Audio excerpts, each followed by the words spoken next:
What is going on, everybody? It's your boy Clint from the Die Hard MMA podcast, fresh off a Coyotes victory over the Leafs, and this is the total takedown for UFC Vegas 50.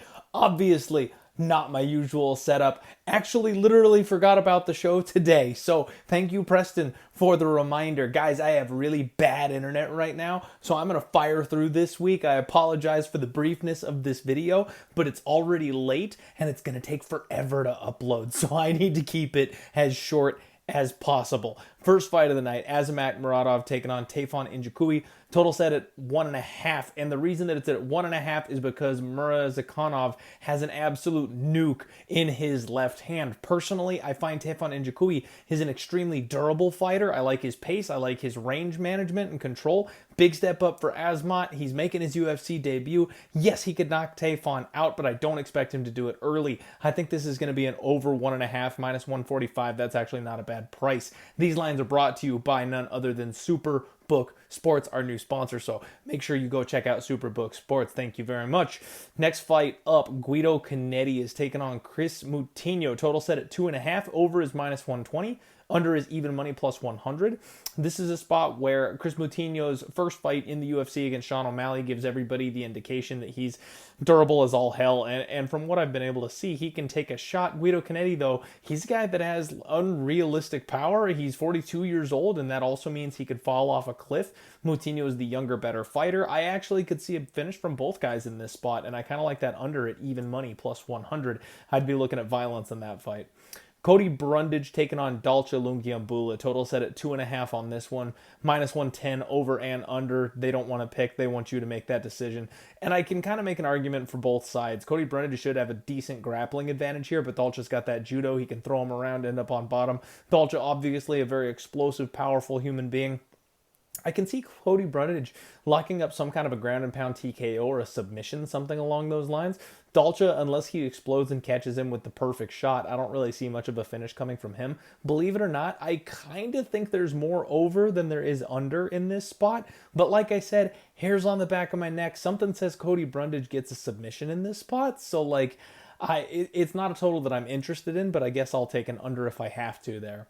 Miranda Maverick taking on Sabina Mazo. Women's MMA over 2.5 is set at minus 260. Big fat price tag. And I think it makes sense. Maverick's either going to grapple or Mazo's going to strike. Either way, neither of them is more than likely finishing that fight. Maybe ground and pound TKO type of thing for Miranda Maverick. Mazo maybe live from a submission, but Maverick's really got to screw up for that to happen. So I'm definitely thinking over. Kirk taking on Damon Jackson. Total set, again at 2.5. Over is minus 150. Under is plus 130.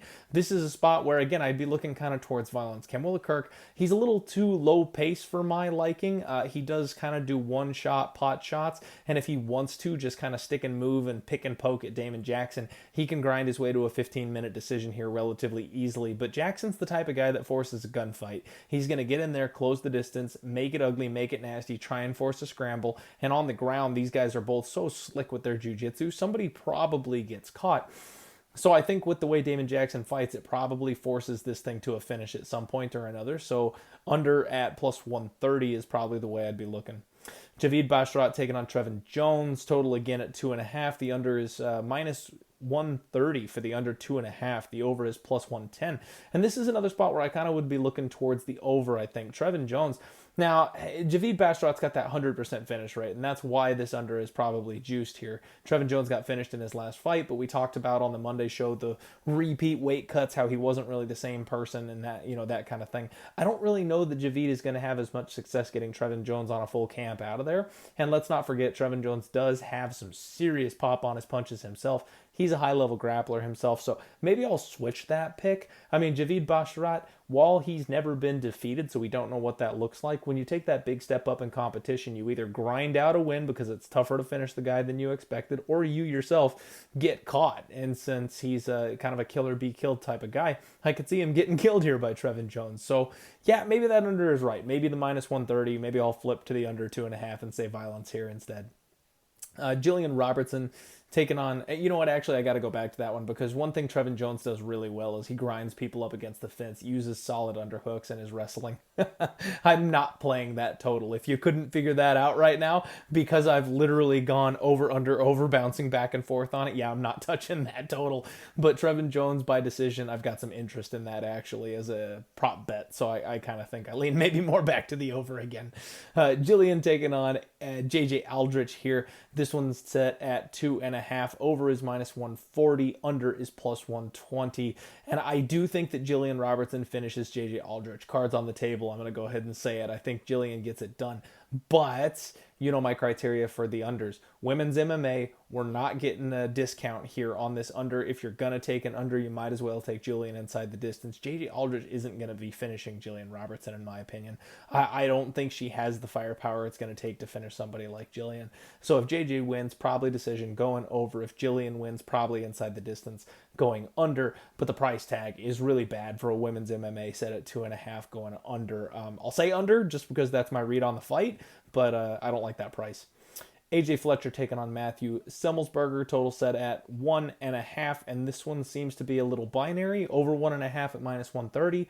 Probably AJ Fletcher doing his grappling thing. Under 1.5 at plus 110 is Matt Semelsberger, probably doing his KO thing, because that's what the man does. So what I've got in this spot is I'm definitely on the AJ side of things in this fight, and I do think that the under 1.5, there's some potential that AJ could probably TKO Matt Semelsberger on the ground or force him to give up a sub or something. I mean, he's a guy that, he's a pretty good thinker. He's got a pretty good head on his shoulders. So I think that, you know, AJ Fletcher taking his big step up into the UFC, he's probably going to have to grind his way to a win, kind of like I mentioned earlier when you take that first bump up. So I'm definitely going to say over in this spot. We have seen Matt extended before. We have seen him play jiu-jitsu before.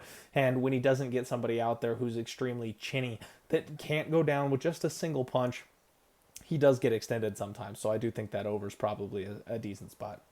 Bruno Silva taking on Alex Pereira. Total set at 1.5 on this one. Under is minus 160. The over 1.5 is plus 140. And I would be ever so slightly tempted on that over 1.5. We saw how Alex Pereira's last fight went in the UFC. Everyone knows you got to grapple this guy. He's too damn good on the feet. He's such a high-level striker. He's got that death touch, next-level power from Alex Pereira. And I know Bruno Silva talks a good game about wanting to strike with this guy. Let's be real, he doesn't. You look at his Instagram, he's training his grappling left and right. He does not want to stand with Alex Pereira. So I think we're going to get a grappling match. And if we do get a grappling match like his first fight, it probably hits round 2. If it hits round 2, it's probably going over that 2-minute and 30-second mark. Maybe. This all depends on Bruno's game plan. If Bruno comes out to strike with Pereira, then this thing's going to last about 60 seconds. So, really sketchy fight. Not one I plan on having a large investment on. Definitely not from a totals perspective, but I'll say probably over 1.5. Terence McKinney taking on Drew Dober. Total set at 1.5 on this one. And guys, I think this is where we go under 1.5. I mean, Terence McKinney, we know what this guy does. He comes out guns blazing, full power, blasts his way through his opponents in round 1. And if he doesn't, we've seen what happens when he gets extended. Drew Dober is a high-level striker. Big jump up in competition for Terence McKinney. Terence can get Drew Dober out of there potentially with some ground and pound, just a big missile in his right hand.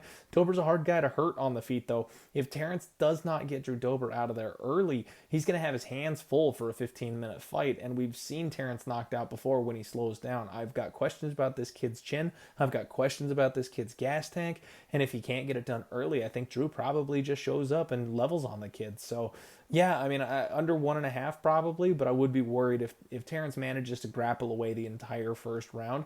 Drew's only got 2 minutes and 30 seconds or so to take him out in the second round, and he'll take his time. It'll go over if that's the circumstance, because Dober knows not to rush a finish and knows not to put himself in a bad position going for it. So it'll probably be like a late round 2 KO or something now that I've said the under 2.5. Under 1.5. All right, Karl Roberson taking on Khalil Rountree. Got to stay on the clock here on this one, folks. Sorry. Roberson, Rountree, total set at 2.5. The over is plus 130. Under is minus 150. And Man, this is such a weird fight. I don't want to bet this one from a totals perspective. I really don't. I want to say under, but I think a lot of that comes from Khalil gassing out if he can't finish Karl Roberson early. Both these guys talked about wanting to bang, wanting to strike. Karl Roberson's got a ground game advantage. Khalil Rountree, I think, is naturally bigger than Karl Roberson is, so... But they're both strikers, so I don't really expect either one to have a significant edge on the feet here in this spot. They probably can take each other's punches. Once the ground game gets mixed in, though, we've seen Khalil Rountree fade and wilt. If Roberson decides to go to the mat first, this thing could be over relatively quickly, like in the second round. So the under 2.5, I think, is probably the way to look. But I could also see these guys having kind of a weak kickboxing fight for 15 minutes because that's kind of what they're both used to and what they want. Alex Caceres taking on Sodiq Yusuff. Total set at 2.5. Over is minus 155. Under is plus 135.